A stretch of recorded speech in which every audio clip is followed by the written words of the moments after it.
Hoy 3 de julio del año del Señor 2025.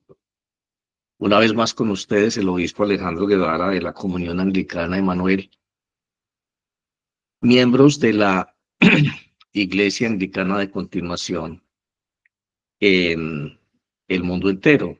Aquí nos toca a nosotros hablar de la provincia de Latinoamérica o de Hispanoamérica. Creo que lo más adecuado decirlo así. Ayer estuvimos en una corta meditación hablando acerca de un tema bien interesante para todos nosotros, que nos llamaba la atención en el sentido de reconocer qué tipo de fe tenemos, cuáles son aquellas cosas con las que luchamos permanentemente para alcanzar la madurez espiritual.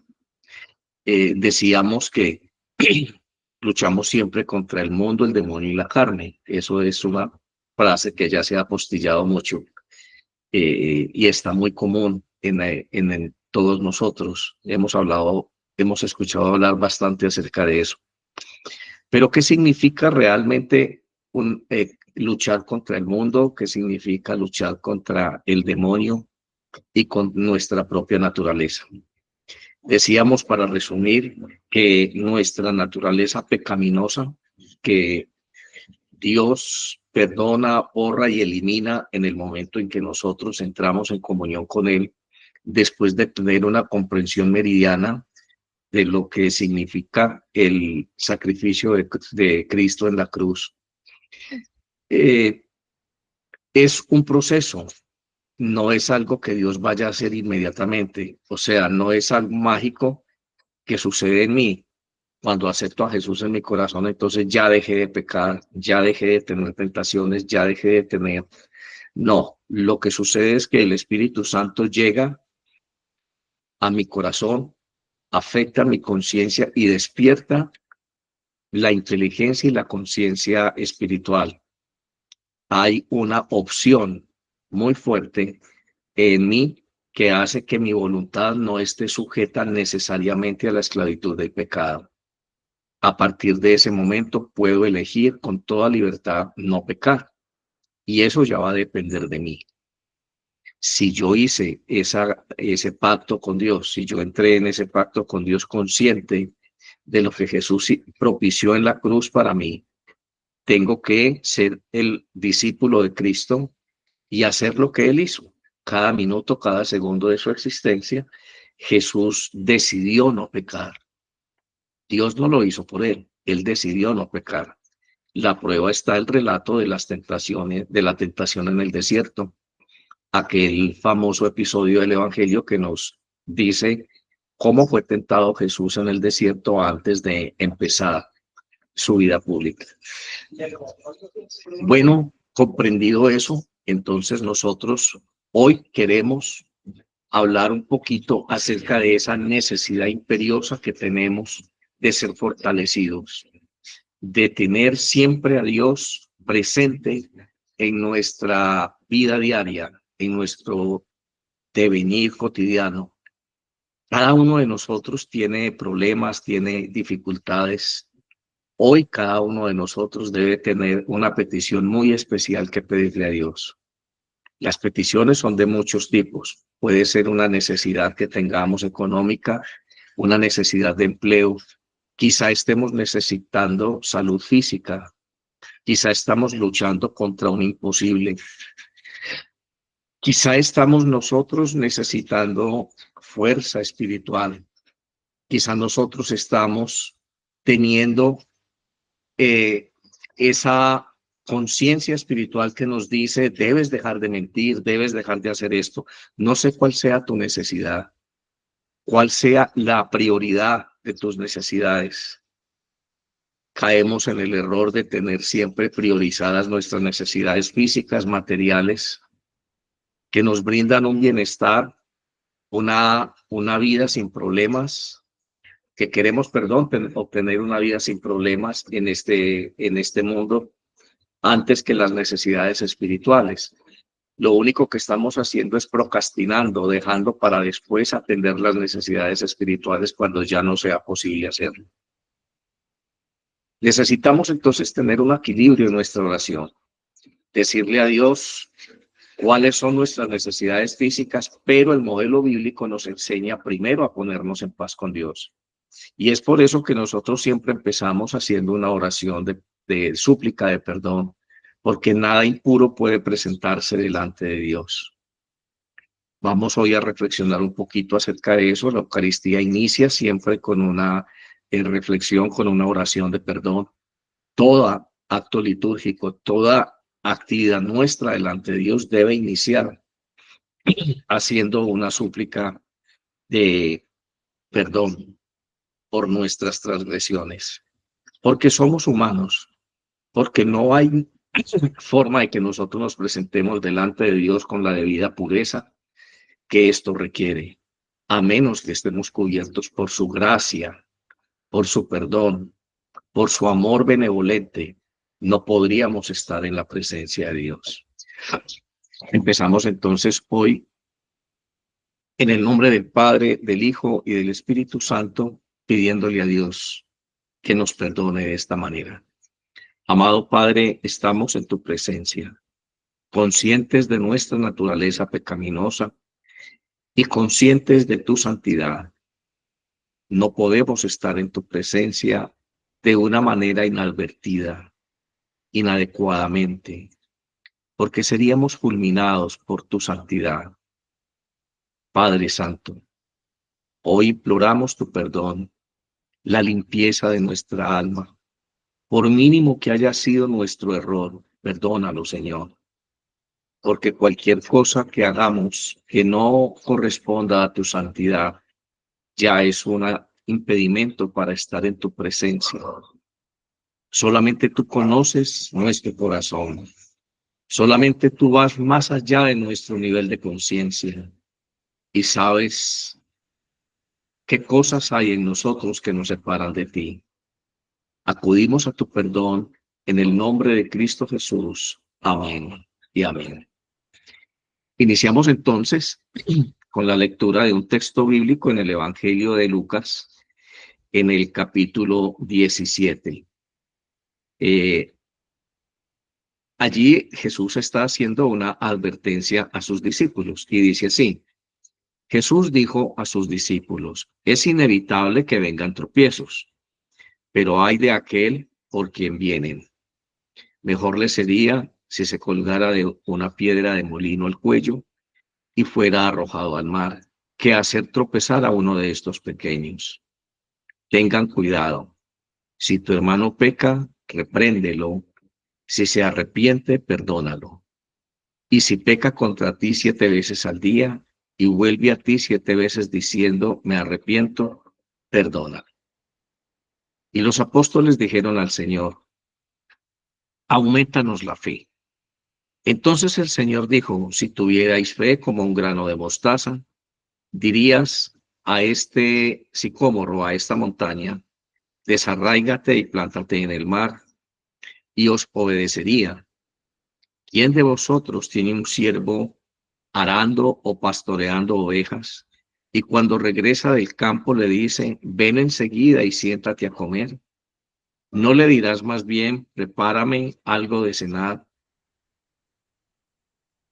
y vístete adecuadamente y sírveme hasta que haya comido y bebido, y después comerás y beberás tú?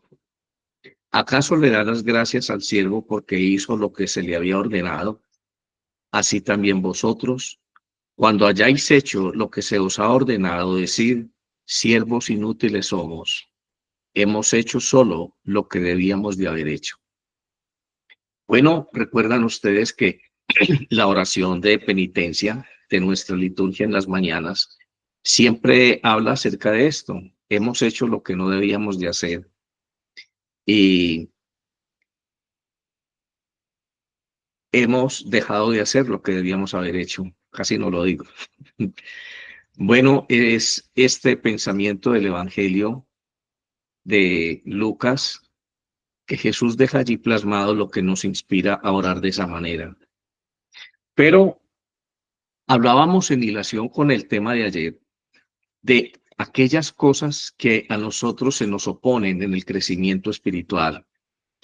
Y definitivamente para nosotros crecer espiritualmente, cada día debemos librar una batalla en estas tres esferas, contra el mundo, contra el demonio y contra la carne. El mundo se nos opone, el trabajo se te hace difícil, la convivencia con las demás personas se te hace compleja. Muchos tienen envidia, muchos están en tu contra, muchos son tropiezo para tu progreso. Si eres campesino, la tierra se te opone a darte el fruto. Siempre estamos luchando contra este mundo. Hay adversidades, hay atranques, hay cosas que nos estresan y decimos a veces, ¿cuándo se acabará esta lucha? También luchamos contra el demonio, un ser que decíamos ayer mucho más inteligente, fuerte y sabio que nosotros. No tenemos opción frente a los demonios. Por eso no es posible que nosotros discutamos con el demonio. No es posible cometer errores de niños, como se ve muchas veces en algunas iglesias, desafiando a los demonios, diciéndoles demonio maldito y bueno, todo tipo de improperios. No sabemos qué es lo que estamos haciendo. Esa es la conducta propia de un niño, ¿no? Creerse Superman y creer que puede vencer a un enemigo formidable como es el demonio, tan formidable que aún se le opone a Dios, tan formidable que es capaz de contender con Dios mismo. Y decimos que hay una naturaleza, hay un género de demonios que tiene una naturaleza contra natura. Son capaces de invertir el orden creacional, el orden lógico de la creación. No tenemos nosotros idea contra qué luchamos cuando nos enfrentamos a los demonios.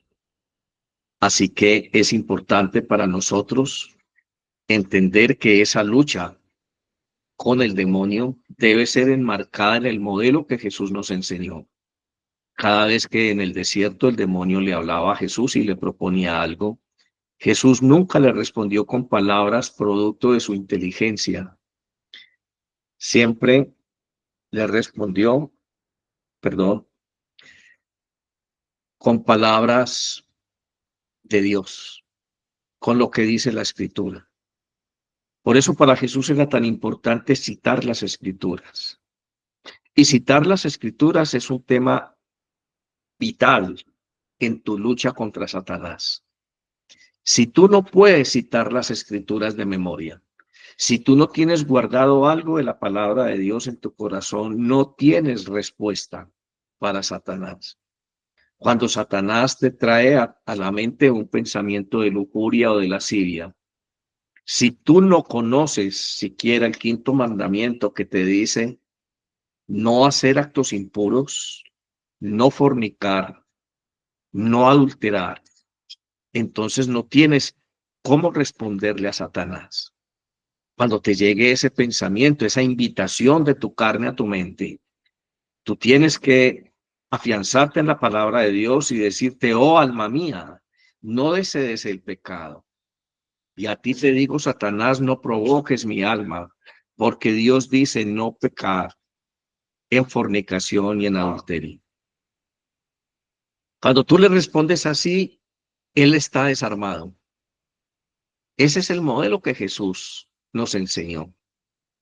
Pero estoy seguro que todos nosotros durante el día luchamos contra el demonio en nuestra propia fuerza. Ay, no, no puedo tener este pensamiento porque Dios no quiere que yo piense de esa manera.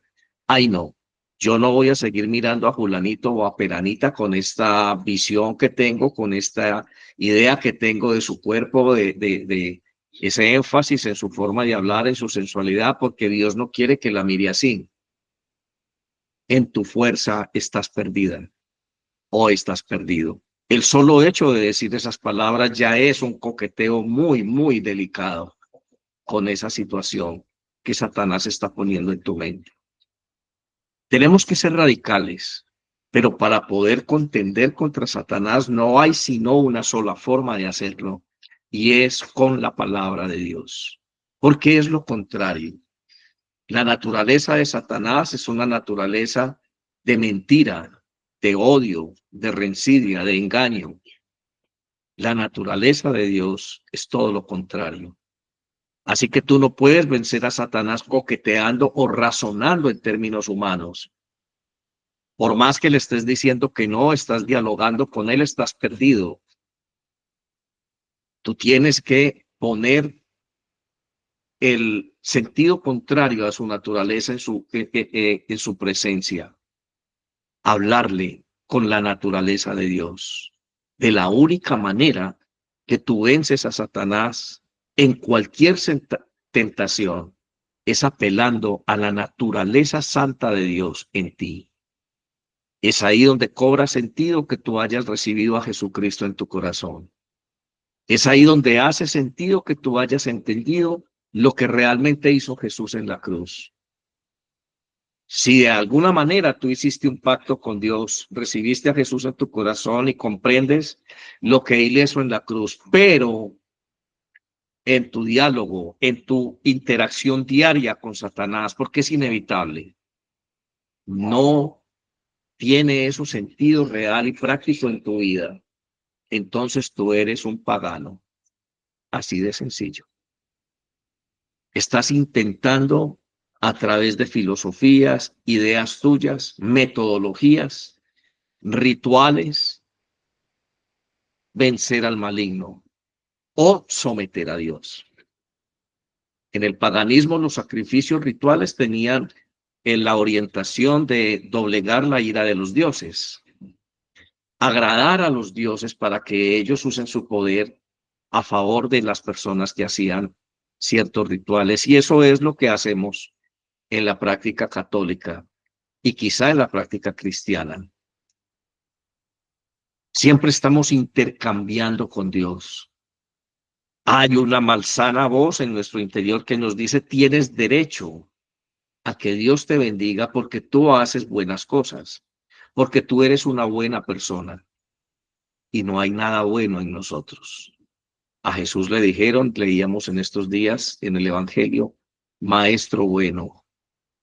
Y él le dijo a este joven, no me llames bueno porque solamente bueno es mi Padre que está en el cielo.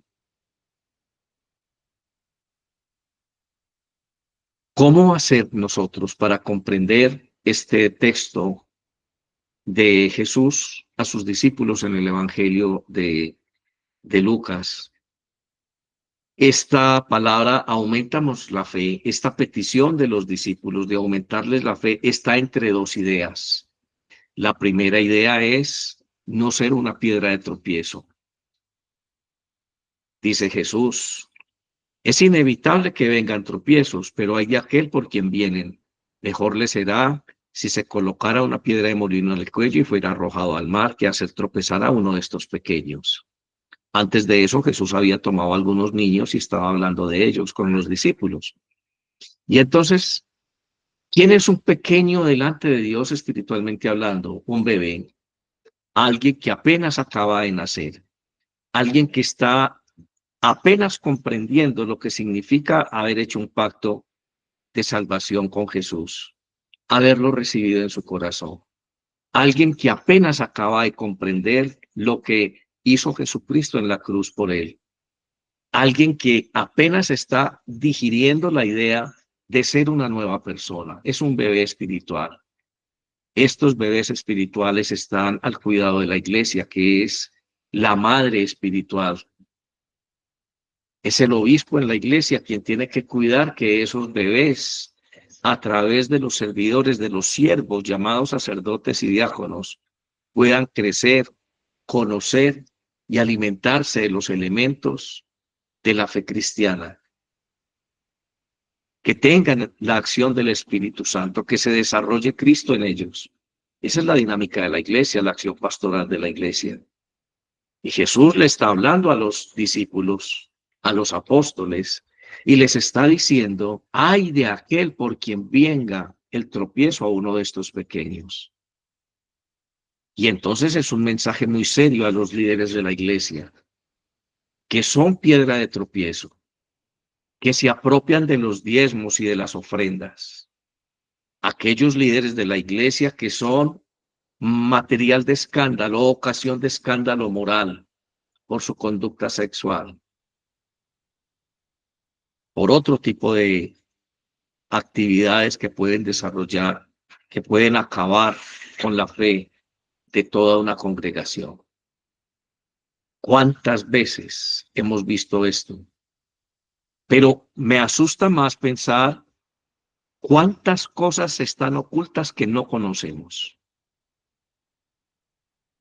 ¿Cuántas cosas hay realmente en el corazón de estos líderes? ¿Contra qué luchan? ¿Cómo libran ellos su batalla contra el demonio, contra el mundo y contra su propia carne? Porque todos, sin excepción, tenemos que hacerlo.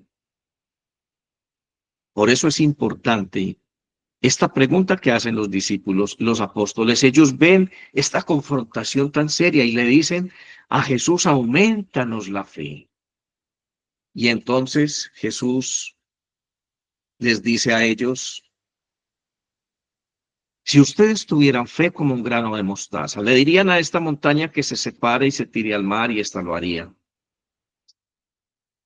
¿Quién de ustedes, cuando alguien regresa del campo, siendo su siervo, lo felicita y lo sienta a su mesa a comer con usted y le da gracias porque hizo lo que tenía que hacer? No, hizo lo que tenía que hacer. Y Jesús se refiere a esto como, yo soy un siervo inútil, porque no hago más. No hay en mí posibilidad de hacer más de lo que Dios me envía. O dígame usted en este momento, ¿qué puede hacer usted de más para que Dios diga, Alejandro hoy se esforzó e hizo más de lo que yo le he indicado? Imposible. Porque todo lo que Él quiere que yo haga está condensado en este libro llamado Biblia, la Sagrada Escritura, la revelación. Y no tengo toda la revelación en mi mente. No tengo una comprensión perfecta y diáfana del propósito de Dios a través de su revelación, de su palabra revelada para mí. Nunca podría comprender yo de más qué es lo que Dios quiere de mi vida. Así que entro indefectiblemente en esa categoría de ser un siervo inútil. Y cuando nosotros pensamos en estos términos, entonces tenemos que comprender que esa petición de los apóstoles de ser aumentados en su fe está enmarcada en dos grandes ideas. La primera, no ser piedra de tropiezo. Y la segunda, aunque yo no sea piedra de tropiezo, continúo siendo un siervo inútil, porque no hago más, no puedo hacer más de lo que Dios me ha ordenado. Si hago bien una cosa, hago la otra más o menos, pero no lo hago perfectamente. Me esfuerzo cada día y lucho con eso. En medio de esas dos ideas, Dios tiene una respuesta para el cuerpo apostólico y les dice, ustedes quieren que les aumente la fe. Mire, si ustedes tuvieran fe como un grano de mostaza, le dirían a esta montaña que se tire al mar. ¿Cuál es tu montaña? ¿Cuál es esa acumulación de tierra en el ejemplo que está poniendo Jesús? Pero cuál es esa cima que hay en ti que tú no has podido vencer, que no has podido escalar? En tu camino hay una montaña, no es un camino recto, siempre van a haber montañas que tienes que transitar. Y te pregunto en esta mañana, ¿esa montaña se llama mentiras? ¿Esa montaña se llama infidelidad contigo, con Dios? ¿Esa montaña se llama desamor, falta de perdón? ¿Cómo se llama esa montaña? Cada uno de nosotros tiene montañas. Está recorriendo su propio camino trazado. Y según las palabras de Cristo, cada uno tiene una cruz a cuestas. Quien quiera seguirme, tome su cruz y sígame. Estás subiendo una montaña con una cruz a cuestas. Pero es así la voluntad de Dios. No es así la voluntad de Dios. Él ya llevó la cruz por ti y subió una montaña, porque el lugar donde lo crucificaron era una pequeña montaña llamada el Gólgota. Él ya subió las montañas. Tú lo único que tienes que hacer es apoderarte de la fe, hablar a esa realidad que se te opone en el nombre de Cristo y decirle, vete de mi vida. Y ella se va a arrancar y se va a ir y se va a tirar al océano del caos. Pero tienes que hacerlo con fe. Pero la fe nace, según la enseñanza de San Pablo, por escuchar la palabra de Dios. Pero si tú no lees tu Biblia, nunca tienes palabra de Dios en tu corazón para derrotar esas montañas. ¿Cuál es la provisión que hay en tu corazón en este momento para luchar contra esas montañas? Para decirle a esa montaña del orgullo, yo no quiero escalar hoy y desgastar hoy mis fuerzas subiendo a través de tus sendos, de tus sendas. Yo hoy quiero apelar al modelo de Cristo. Te ordeno salir de donde estás plantada en mí y arrojarte al caos del infierno, de donde provienes. Para eso se necesita algo de fe. Y vuelvo y repito, la fe viene por el oír y el oír la palabra de Dios. Así que si tú siquiera no has escuchado, no has leído la palabra de Dios, no tienes cuándo decirle a una montaña que se vaya. Jesús sí lo hizo. Cuando el demonio le decía, todos los reinos de este mundo te los voy a entregar a ti, porque son míos, a mí me pertenecen, me los gané. Ustedes, los hombres, eran los príncipes de este mundo, pero yo los derroté con un argumento hace muchos años. Y yo soy el príncipe ahora y toda esta naturaleza que Dios hizo ahora es mía, está bajo mi control. Y como todo esto es mío, Señor Jesucristo, entonces te lo voy a entregar a ti. Si solamente me adoras. Y Jesús no se puso a discutir con él, yo soy el Hijo de Dios, yo soy el Verbo encarnado, ¿cómo se te ocurre? No, Jesús simplemente le dijo, escrito está, Satanás, solamente adorarás a tu Dios y ante él te arrodillarás. Y ya, adiós montaña. Se fue la montaña y nunca más regresó. ¿Cómo estás quitando esas montañas que hay en tu vida? Empecemos por ponerle nombre. Se llama una enfermedad física, se llama una enfermedad espiritual, se llama una adicción, se llama una fobia. No sé cómo se llame la montaña con la que estás luchando. Primero, no ser piedra de tropiezo, que tu conducta no escandalice a nadie. Y segundo, apelar a la palabra de Dios para poder tener la fe. Si tú no tienes la fe necesaria, aprendes a tenerla citando la palabra de Dios. Porque cuando tú citas la palabra de Dios no depende de ti, es la palabra de Dios la que estás reproduciendo. Es Dios el que se está expresando a través de ti. Y finalmente, con mucha humildad, reconocer que sin Dios no podemos hacer nada, que a duras penas somos siervos inútiles en su presencia. Hermano, no sé hoy con qué estás luchando. Hoy me estoy demorando un poquito más porque prometí a muchas personas que me escribieron después del devocional de ayer hablándome de sus necesidades. Hoy quiero que pienses sinceramente cuál es esa montaña. Cuando tú levantas la mirada y hacia el horizonte de tu camino, ¿cuántas cordilleras hay? A veces hay personas que están transitando por una cadena montañosa Tú debías de estar en el desierto. Cuando Israel fue liberado, no fue a una montaña, fue a un desierto, a tener una experiencia de fe y de convivencia con Dios.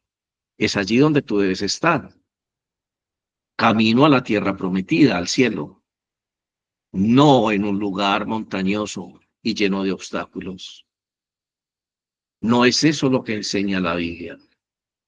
Dios se ocupó de todas las necesidades de Israel en el desierto. Les proveyó de agua y les proveyó el maná, y la ropa que ellos tenían en 40 años no se desgastó. Ese mismo Dios dice, ¿quién de ustedes, si su hijo le pide un pedazo de pan, le da una piedra? ¿O quién de ustedes, si su hijo le pide un pez, le da una serpiente?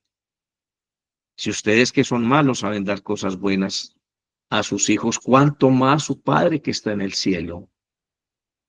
¿Quién de ustedes con sus afanes puede añadir 1 centímetro a su estatura? ¿O quién de ustedes es capaz de vestirse, por más acaudalado que sea, de una manera más hermosa y más apropiada que una flor del campo? Ni siquiera Salomón con toda su gloria pudo llegar a ese nivel de esplendor y de belleza. ¿Dónde está tu fe, hermano? ¿Por qué estás transitando entre las montañas? ¿Por qué estás todos los días enlodado con una cruz a cuestas que es pesada, luchando, contendiendo contra un mundo que se te opone, contra un demonio que te engaña, que te tiene caminando y transitando por un camino errado y luchando contra tu propia naturaleza, en tu propia mente, tratando de imaginarte que tú puedes y tienes derecho a que Dios te bendiga? Quizá estamos en el lugar equivocados. Quizá estamos nosotros transitando por un camino que no corresponde. Hoy tienes un problema. Hoy tienes una necesidad. Hoy tienes clamor en tu corazón. Pero si tú no conoces la palabra de Dios, no puedes esbozar, crear una oración. Hoy tengo un ejemplo para ti. He extraído del Salmo 51, 46 y 34 una oración. Del Salmo 51, aquella frase que dice, ten piedad de mí, oh Dios, conforme a tu gran amor, conforme a tu inmensa misericordia, borra mi pecado. Del Salmo 46, hemos extraído aquella frase que nos invita a considerar a Dios como nuestro refugio, como nuestra fuerza, como nuestra ayuda en momentos de angustia. Es lo que habla el Salmo 46. Del Salmo 34, escuchamos que el salmista clama a Dios y dice, oh, he clamado a Dios y él me escuchó y me libró de todas mis angustias. Y el Salmo 130 dice, oh Dios, a ti clamo. Señor, escucha mi voz. Estén atentos a tus oídos a la voz de mi plegaria. Estas 4 ideas de estos 4 salmos deberían estar en tu corazón y en el mío cuando queremos construir una oración a Dios, cuando queremos hablarle a Dios en sus propios términos, conforme a sus dichos, conforme a su palabra, a nuestro favor. Esa es una oración llena de fe. Esa es una oración que toca lo más íntimo del corazón de Dios porque le estás hablando con sus propios dichos, con sus propias palabras. No habría nunca oportunidad para que Dios contradijera sus propias palabras.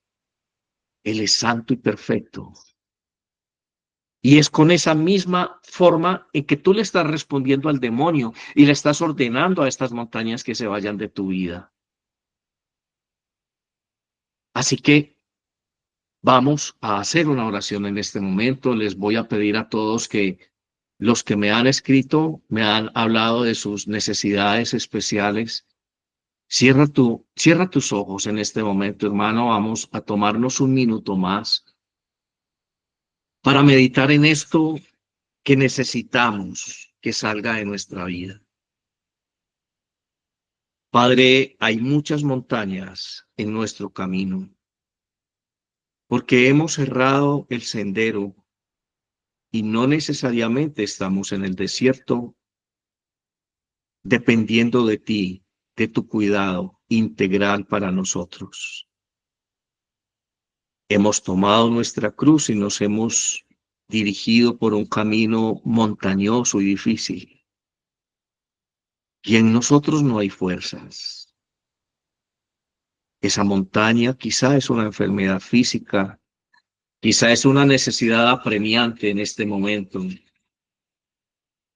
Queremos, Señor, ser llenos de tu gracia.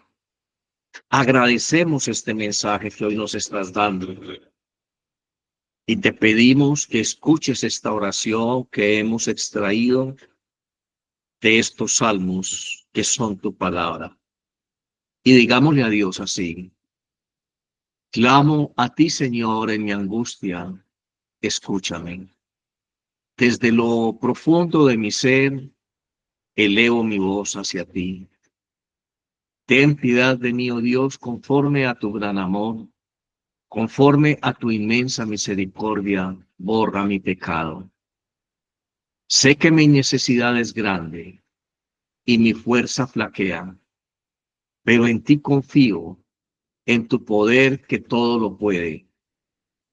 Aunque las sombras me rodeen y la desesperación me aceche, sé que tu luz disipa toda oscuridad.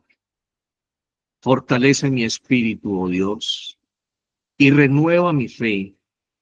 Dame la sabiduría para entender tu voluntad y la paciencia para esperar tu tiempo perfecto.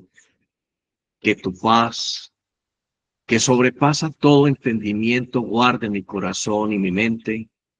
En ti pongo mi esperanza, en tu promesa de que no me abandonarás. Sé que tu oído está atento al clamor de tus hijos.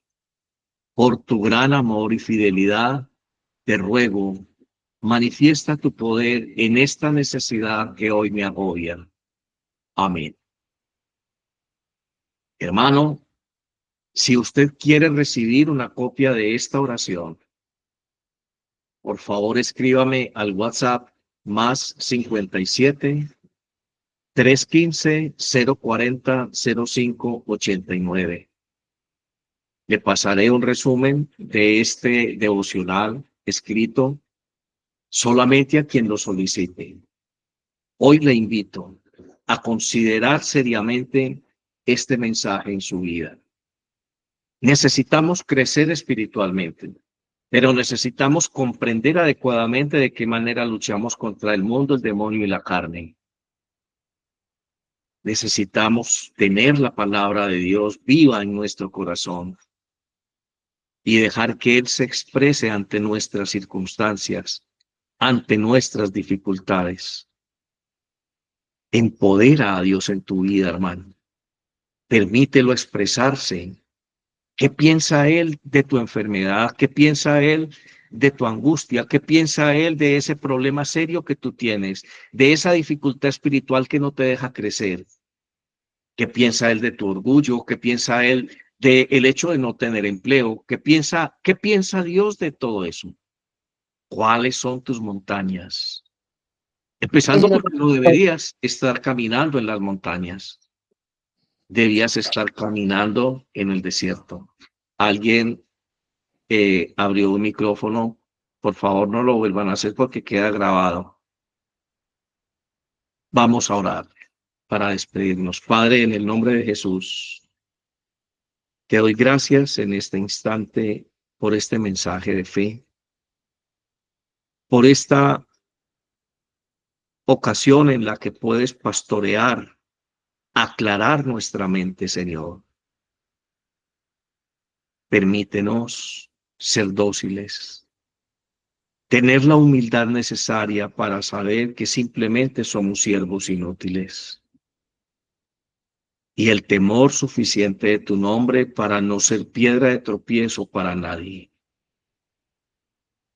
Porque tu nombre es santo, porque pactamos con un Dios que es santo, con temor y temblor, oh Dios, como nos decías ayer. Hoy vemos la necesidad de reevaluar si nuestros familiares y amigos se están alejando de ti por causa de mi testimonio. Hago honor a tu nombre cuando te menciono con mis labios. ¿O soy un cristiano que tiene escondida su fe? Solamente soy cristiano en la iglesia y delante de ti cuando oro, pero frente a los demás no confieso tu nombre, olvidando que quien te confiese delante de los hombres, tú le confesarás delante de tu Padre. Y quien te negare delante de los hombres, tú le negarás también delante de tu Padre. Que podamos comprender este nivel de compromiso contigo, Padre Santo. Ahora te pido por la iglesia, por cada uno de estos mis hermanos que está escuchando este mensaje y que lo va a escuchar. Bendícelo, Señor. Haz que este mensaje llegue a lo profundo de su corazón, de su alma. Que la sencillez con la que fue dicho este mensaje sea practicada de igual manera en cada una de sus vidas. Y Padre, quita de ellos todas las montañas que sea necesario quitar y convierte ese camino difícil en un desierto donde ellos dependan exclusivamente de tu sustento, de tu providencia, hasta llegar a la tierra prometida. Amén y amén.